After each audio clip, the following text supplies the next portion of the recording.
Robert Louis Stevenson gave us this little story. A ship was in a serious storm and in grave distress. The passengers were alarmed at the severity of the storm. One of them finally, against orders, went up to the deck and made his way to the pilot house. The captain was at his post on duty at the wheel, but seeing the man was greatly frightened, he gave him a reassuring smile. Returning to the other passengers, the man said, "I have seen the face of the captain," and he smiled. All is well. The scripture that Ashton shared with us is one that you're familiar with. It ends with Peter taking a fateful step out on the water in faith. But I want us to consider the actions of Jesus before Peter took that first step this morning. On this day, Jesus has learned that his cousin, John the Baptist, has been killed at the command of Herod. Seeking solitude, he instead finds crowds bringing their loved ones to him for healing. Then as evening falls, he meets their physical needs by feeding them with 5 loaves and 2 fish. Even in grief, Jesus stayed true to his Father's mission. After sending the disciples on ahead of him, Jesus dismissed the crowd and went up on the mountainside alone to pray. The Sea of Galilee is not really a sea. It's really more of a lake, and it's only about 8 miles wide. It is the lowest elevation lake in the world, and it is surrounded by hot, arid, dry mountains. Storms are frequent when hot, dry air collides with the cool, moist air of the lake. One of those frequent storms fell upon the hapless disciples as they crossed the lake.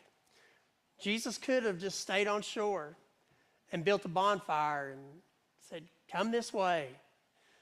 But Jesus went to them, and I think that's important. Some mornings, our hearts wake up to a thunderstorm that the forecast never saw coming. We dread the sunrise. The bills pile up, the calendar feels crowded, and our soul feels empty. Even the strongest hands can tremble. Sleep eludes us, and restless thoughts fill our mind. Jesus didn't leave the disciples alone in the storm on the Sea of Galilee, and he won't leave you alone with your fears either. Into the darkness, God speaks. Take courage.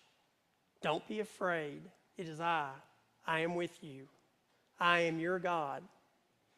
This isn't a pep talk from a distant deity.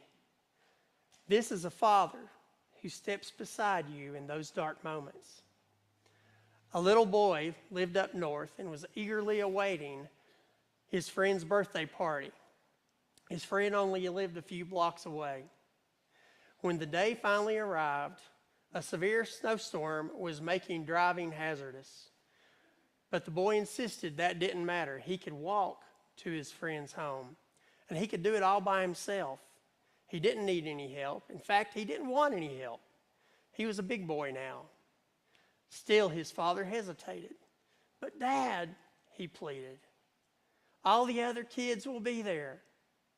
Their parents are letting them go." As parents, we've heard this story before. Finally, the father replied, "All right, if that's what you really want to do." Overjoyed, the boy bundled up and trudged out into the storm. The swirling snow sometimes made it difficult for him to see, and it took him nearly half an hour of trudging through deep snow to get there. At last, he arrived at his friend's home. He went up to the porch and rang the doorbell. As he did, he turned briefly to look behind him. Through the blowing snow, he saw the receding figure of a man. It was his father, who had followed him all the way just to make sure he arrived safely at his destination. Take courage. It is I. Don't be afraid. This is not a past tense consolation. It's not a far off projection. This is present help. As I was with Moses, so I will be with you. I will never leave you or forsake you.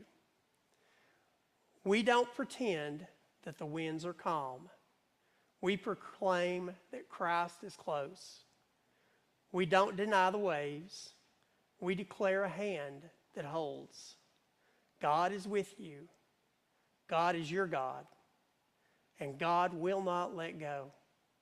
That means your breath and his care share the same space. Even youths grow tired and weary, and young men stumble and fall. But those who hope in the Lord will renew their strength. His presence does not fade when the day is long. It does not pause when the phone call is hard. He is with you in small tasks and large tasks. He stands beside the hospital bed. He sits in the quiet chair at dawn. He keeps company with you and your steps on a late walk. He hears words you do not say aloud.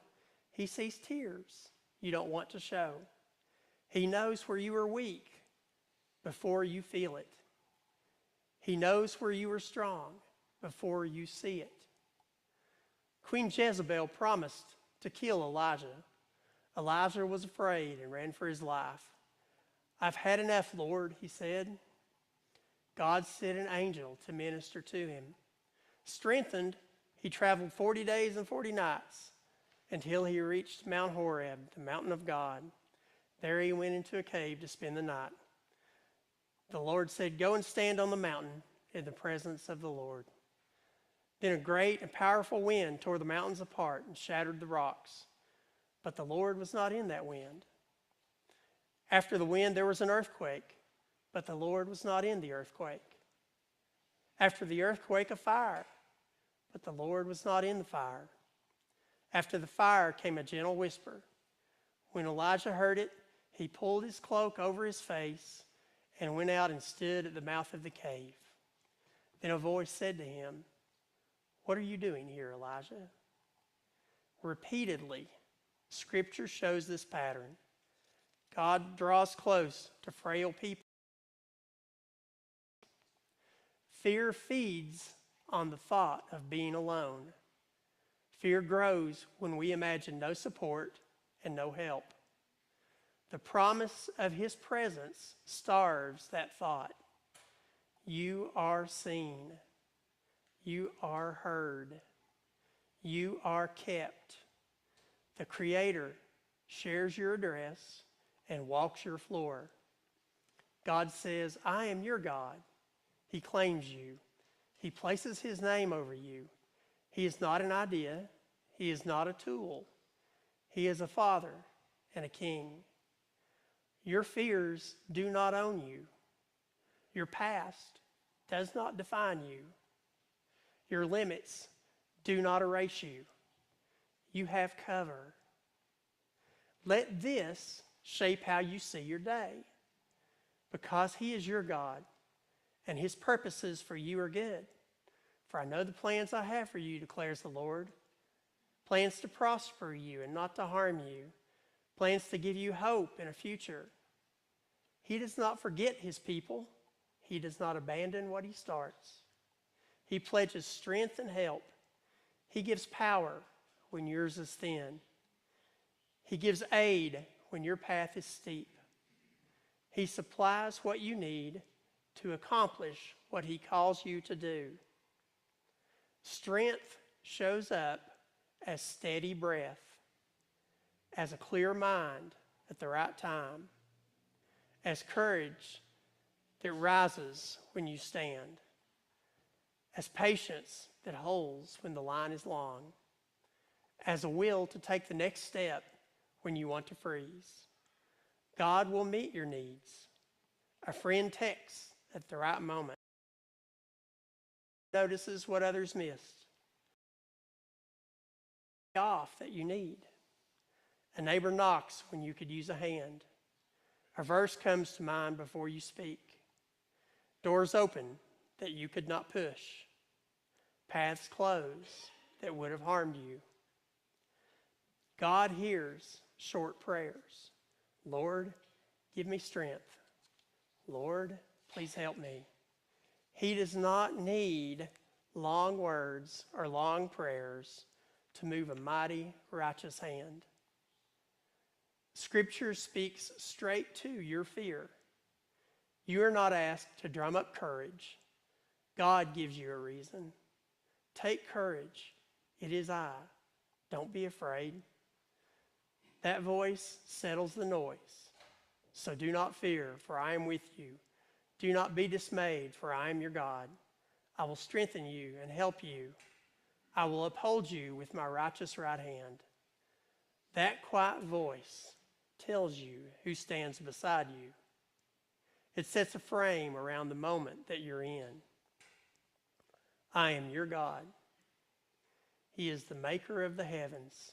He numbers the stars and calls them by name. He is the breath of all creation. He is the one that walked on water, the one that calmed the seas. He brings rulers to an end and renews strength for those who wait on him. When the world feels loud, the name of God speaks louder. Power that shaped galaxies is not shaken by headlines. Wisdom that orders the seasons is not confused by the events of your week. Holiness that burns in purity is not stained by the mess around you. The promises of God are like the stars. The darker the night, the brighter they shine. Share that news with someone who is weary. A message to a friend. A note in a lunch bag. A message on a receipt. You are not offering a slogan. You are handing them God's promise. God keeps his promises. He will strengthen you. He will help you. He will uphold you. You are kept steady when the pressure increases. Kept standing when fatigue sets in. Kept moving when the path feels steep. He will uphold you when deadlines stack up. He will uphold you when grief lingers. He will uphold you when the ground feels uncertain. Take courage. It is I. Don't be afraid, for I am with you. Do not be dismayed, for I am your God. I will strengthen you and help you. I will uphold you. So go from here, not pretending the road will always be smooth, but resting in the truth that the road doesn't define you, God does. Let him shape the way you think.